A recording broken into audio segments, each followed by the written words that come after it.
Hello, my name is Jude O'Neill and I'm an Inspector Manager with HICWA, the Health Information and Quality Authority. I want to introduce you to the draft national standards for residential centres for people with disabilities. I'm going to spend a few minutes talking about these draft standards, why they are so important, who they are for, and how you can take part in the consultation on these standards that is now underway. People with disabilities, both adults and children, have the right to be safe, to receive good care and support, and to have access to the services they need to enable them to live a fulfilling life. This basic right is fundamental to their well-being and healthy development. These draft standards are being made available for public consultation for a period of 5 weeks from this date. We will consider and review all submissions received during this consultation process, and following this, we will finalise the national standards for residential centres for people with disabilities. The closing date for receipt of submissions is Wednesday the 21st of November 2012. Later on, I will give you all the details you need to take part in this consultation. Providing high quality, safe and effective care for people with varying abilities requires a systematic approach, and this involves good leadership, skilled and experienced staff, and the effective management of resources so that the person is always at the centre of everything that is done. In HICWA, we recognise the importance of increasing the quality and safety of care and support for people with disabilities who are living away from their families in residential care. The regulation of all residential care centres ensures equity of treatment across the whole sector and supports the aim of delivering consistent standards of service to children and adults, regardless of the provider of the service. When our team of inspectors and staff in HICWA begin the registration and inspection of designated centres for people with disabilities, in accordance with the Health Act 2007, this will include designated centres for both children and adults. These standards provide a framework for the development of person-centred residential care for all people with disabilities. They also provide the framework to assess whether residential centres are providing high quality, safe and effective care for the adults and children who live there.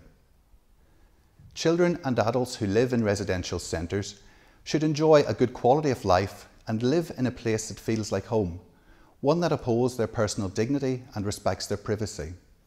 They should have a range of opportunities to make relationships, participate in the community within the service and in the wider community, and engage in life-enhancing activities, including those that involve some degree of risk.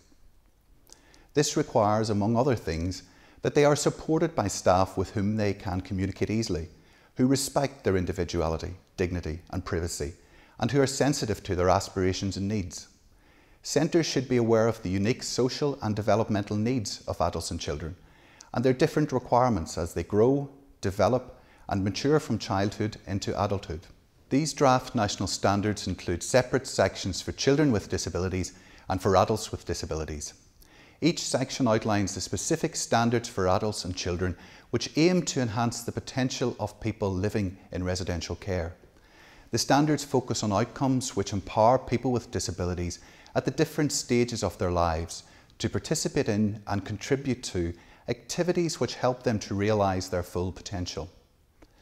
These include respecting their autonomy, privacy and dignity, and promoting their rights, facilitating them to exercise personal choice in their daily lives, safeguarding and protecting them from abuse, providing them with accessible information and assessment to ensure appropriate support services are made available. The draft national standards for people with disabilities are based on key principles which will guide residential centres on how best to provide a safe and effective service for adults and children. They are organised into 8 key themes, and they range from person or child-centred care to good leadership and use of information. They will apply to residential centres across all sectors in Ireland, whether they are operated by public, private or voluntary bodies or organisations. The standards are intended to apply to all of the diverse and complex residential settings where people with disabilities live. These include institutions, which are large settings that typically provide accommodation for 10 or more people. Clustered housing, that is housing which is traditionally associated with an institution. The accommodation is dispersed away from the main institutional building but clustered within its environs. Supported community living, which is housing within an ordinary neighbourhood which provides accommodation and is designed to meet the needs and wishes of people with disabilities living there. Within any of these centres, people may have their permanent home. Alternatively, they may receive respite services on a regular recurring basis or on an occasional ad hoc or one-off basis. To make a submission and take part in the consultation, you can download and complete the consultation feedback form available from our website, that's hicwa.ie, and email it to us at consultation@hicwa.ie. Or you can print a copy of the feedback form from our website and post it to us. For further information, or if you have any questions, you can talk to the consultation team by calling us in Dublin on 01 814 7633. Once approved by both the Minister of Health and the Minister for Children and Youth Affairs, we will begin the registration and inspection of designated centres for people with disabilities against the regulations and standards. To find out more about these draft standards, go to hicwa.ie. You can download the full standards or a short summary of them, or you can listen to an audio version. Thank you.